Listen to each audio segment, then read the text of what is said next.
So it's hard to believe that just over 2 years ago, I was in attendance for the global debut of the 2024 Grand Highlander in Chicago, Illinois. Now, about 1 year ago to the week, I actually had the 2024 Grand Highlander Platinum Hybrid Max to test interview, create content for you guys, and overall, I had very high impressions of this vehicle with just a few small drawbacks. Now, here we are for the 2025 model year of this vehicle. I have the exact Platinum Hybrid Max powertrain once again with a few additional accessories, different color combination than that vehicle last year, but I actually ended up coming up with a nearly identical list of likes and dislikes with this vehicle without even looking at that list from last year until I finalized this list. But there actually is a couple differences that I actually came to the conclusion of after spending about 400 and some miles behind the wheel of this vehicle over the last week with it. Make sure you guys stay tuned for my driving impressions / road trip video if you want to know more about how this vehicle does out on the interstate, what exact fuel economy it's getting, but ultimately we will be discussing a little bit of that here in this video. But overall, let's not waste time. Take a look at both everything I really like and have enjoyed with the 2025 Grand Highlander and the things that I think still come up a little bit short in the midsize 3-row SUV class. So my first like, arguably my biggest like, and one of the differentiating factors of this vehicle within this segment is going to be the Hybrid Max powertrain. Now this combines a 2.4 liter turbocharged 4-cylinder and 6-speed automatic with a couple electric motors for a total system output of 362 horsepower and 400 pound-feet of torque.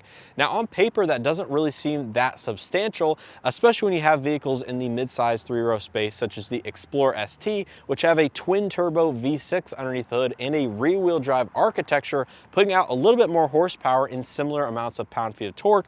But I have to say the 2.4 liter turbo combined with the electrification really provide instant on-tap power at all times, and I really have no complaints about the amount of power and the acceleration that this vehicle has to offer. Of course, it's all-wheel drive, so that is a benefit there in and of itself.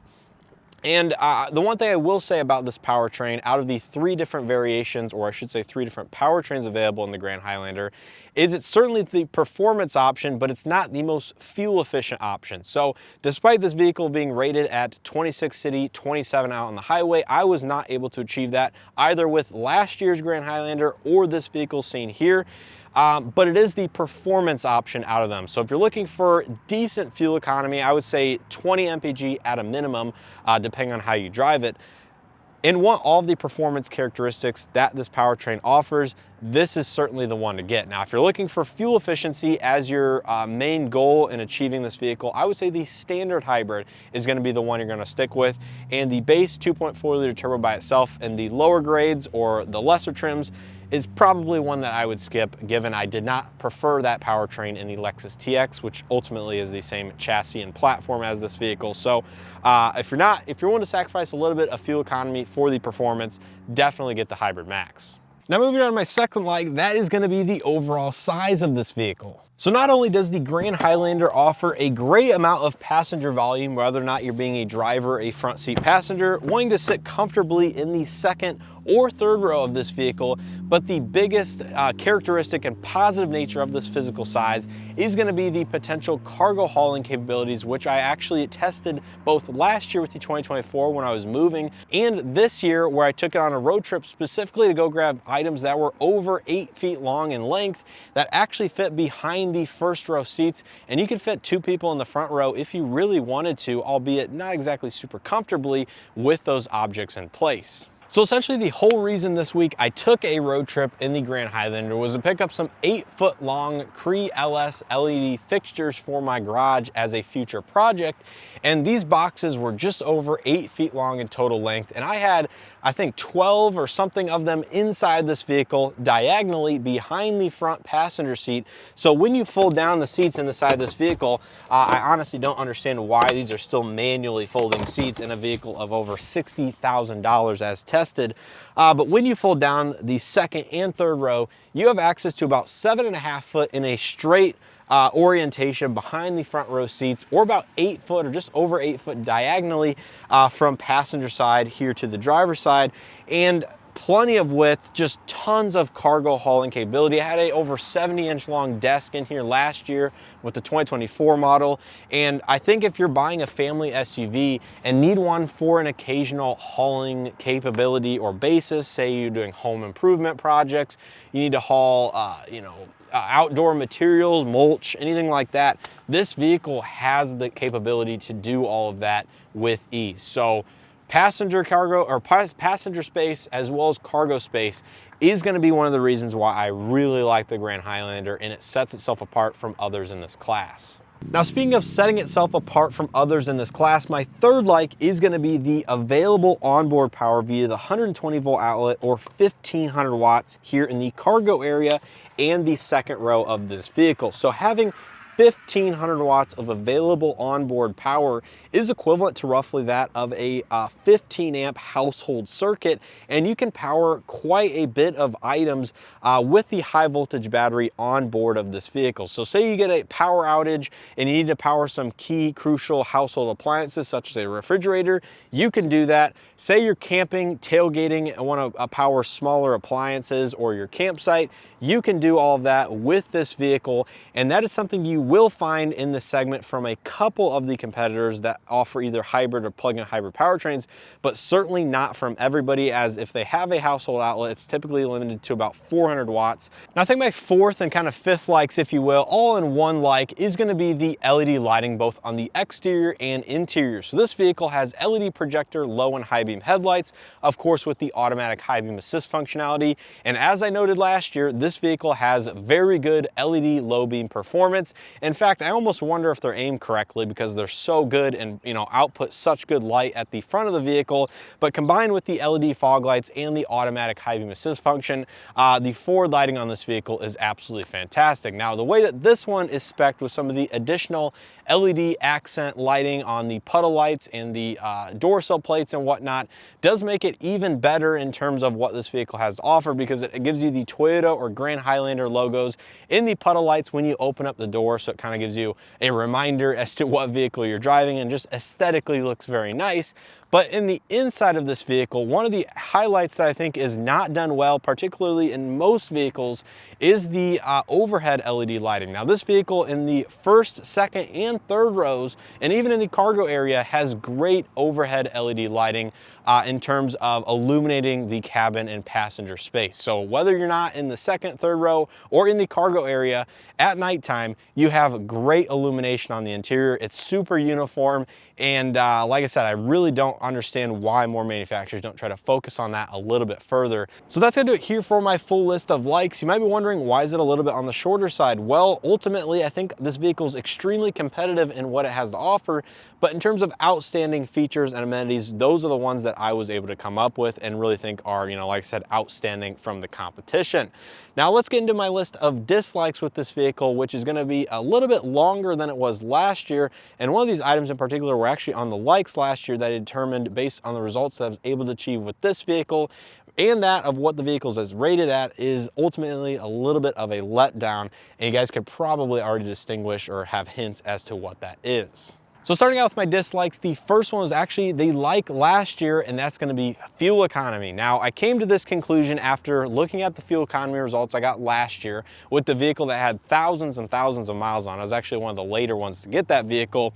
And this vehicle this year, specifically on the road trip that I calculated, it was just over 300 miles for the road trip, round trip, filled up at the pump, got back, filled up again, calculated the results from the fuel that was put into the vehicle, and I got 20.9 out on the interstate at about 78 miles an hour. Now, granted, I know fuel economy at those speeds is not going to be good, but given this vehicle is rated at 27 out on the highway, the numbers I got last year driving around town in my mixed driving, the numbers I'm seeing on the dash after doing the road trip, all in all, I don't know if owners in the real world are gonna see 26 or 27 mpg that this vehicle is actually rated at. I would say you're typically gonna see somewhere around 20 to 23 mpg, maybe just a little bit higher, 24 if you're doing light types of driving. And if you really try your hardest in the eco drive mode or to get the best mpg using the hybridization, you might see those numbers rated on the window sticker. But ultimately, You guys will have to let me know your thoughts on that down in the comment section below, especially if you own one of these vehicles. What fuel economy are you seeing after this vehicle is broken in? I understand this one's not fully broken in, or is just now getting fully broken in, so MPG is probably gonna be a little bit lower. But again, using the numbers from last year, using the numbers from this year, ultimately I was a little bit disappointed.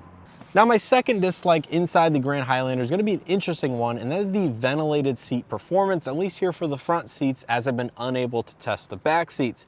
Now, the main reason is I took that road trip. I actually had to use the ventilated seats because it got a little bit warm inside the vehicle. And, you know, overall, just using the seats over the week, I've just felt like they're not very good at, you know, pushing air through the seats, cooling off your back, your butt, or just, you know, in comparison to other manufacturers, either cooled or ventilated seats. Now, another reason I'm putting this on the list is I actually had an occupant or a passenger in here who thought the exact same thing without me saying anything. They brought it up, they're like, you know, hey, these ventilated seats don't even seem that good. And I'm like, you know what?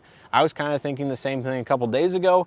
So ultimately, I think the ventilated seats, they do something. They're better than nothing in the Grand Highlander, but compared to some others I've used, they don't move the most air, and they just don't perform as well as, like I said, other ones on the market.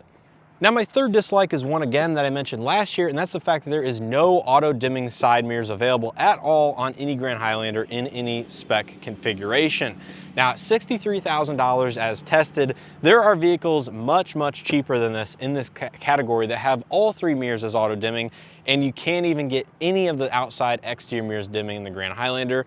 Driving at nighttime can be a pain in the butt because depending on how people have their headlights aimed, depending on what type of vehicle they're driving, and ultimately how you have your mirrors adjusted, you will get blinded by drivers behind you, especially in larger trucks or larger SUVs. So unfortunately, it would be so much better if this vehicle at least had a driver's side dimming mirror, or, you know, both of the exterior mirrors as auto dimming. And I think that is a real miss and a real feature that's missing inside this vehicle, ultimately that one might expect for over $60,000. Now, moving on to my fourth dislike, this is one that I did just mention a couple minutes ago indirectly, and that's the fact that there is no power folding up-down third row seats, and there's no power release folding second row seats either. So again, this vehicle at $63,000 as equipped is using manual levers and pull straps to put the seats up and down. Now, I totally understand from a maybe reliability standpoint as to why they're using a manual mechanism from that of a motorized system to fold the seats up and down, but I think there's so many other vehicles in this class and category that have the power up-down seats, and this is a premium vehicle at a premium price tag in this category that I would expect that from an ease of use and a convenience feature.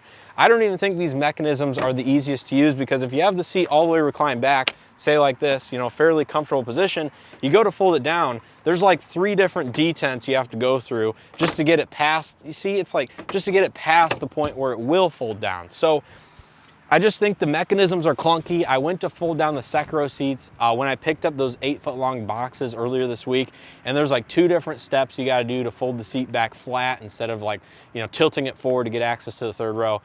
Nonetheless, I'm ranting a little bit. It's just a little bit disappointing, not only the functionality of the manual mechanisms, but the fact that there is no power release, power folding third or second row seats, because I think it would be nice from the cargo area just to fold down all the seats, which you could do in a lot of the others in the segment. Unfortunately, you can't do in this vehicle. Now, my next dislike has to do with the wireless Android Auto connectivity. Now, for some reason, this vehicle, and I think the one last year exhibited very similar results, is a very unreliable initial connection to your Android device to use Android Auto upon starting up the vehicle for the very first time. Now, some Toyota Lexus products are dead reliable. They connect every time very quickly and I have no issues. Other ones that I've tested over the last 1.5 to 2 years have exhibited very flaky, inconsistent results, and unfortunately the Grand Highlander is one of those vehicles that you can see it's not connected right now. Granted, I have been filming, moving in and out of the vehicle, so I don't expect it to be connected, but I've had it pop up many times throughout the week where, you know, it says retry, connection failed, blah, blah, blah. I'll go ahead and put it up on the screen. So from a user standpoint of wireless Android Auto, I love using it every single time. And this vehicle got so annoying that it made me very frustrated in its overall performance. Now, my next and final dislike with the Grand Highlander is one I experienced on the road trip and on a daily basis as well. That's going to be the center console knee room or leg room here on the right side, and it would be the left side for the front passenger. Now, the center console itself does have some soft touch materials to the left of the shifter here, but overall, in terms of width here at the front seat from the door panel all the way to the center console, there's plenty of width on this side to the window switches. I don't have any contact normally driving around, but for some reason on this side, my knee was always hitting the front dashboard, or it should be the center console. And honestly, I just wish there was like 1 inch more of total leg room.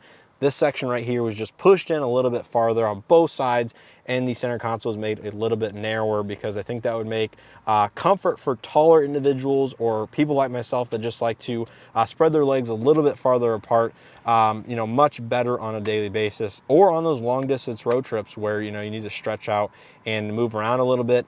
This prohibits you from doing that. So there we have it. That's going to be my full list of likes and dislikes here for the 2025 Toyota Grand Highlander Platinum Hybrid Max. I want to give a huge thanks to Toyota for sending this vehicle out for me to test and review. Once again, I always like seeing vehicles, even if I've already seen them the next year, because it gives me a chance to come back, revisit the current generation and current offering in comparison to either the competition, which may be carryover, or all new vehicles, and see exactly how they're doing and give my chance to myself to reevaluate these vehicles. So as a whole, I think the Grand Highlander is still a extremely competitive vehicle on the powertrain side of things, the size, space, and utility size of things.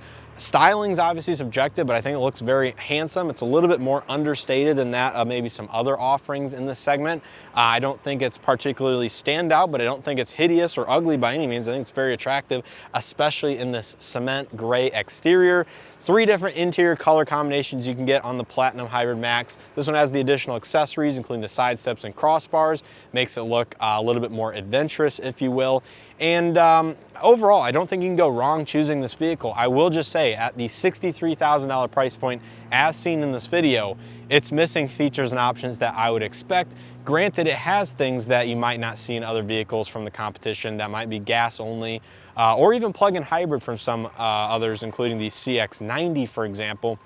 So all in all, I think it's a little bit of a trade-off compared to some of the competition, not having the power folding third row seats, the power release folding second row seats, not having a power tilt telescopic steering wheel, not having the auto dimming exterior side mirrors. Those are all items that I would personally want on a vehicle if I'm paying over $60,000. But I think the Hybrid Max powertrain in and of itself makes up for some of that because it's just so effortless, easy to drive, returns okay fuel economy, even if you're not getting the advertised window sticker ratings. I don't think it's worse than that of much of the competition that might be a gas only variant, for example.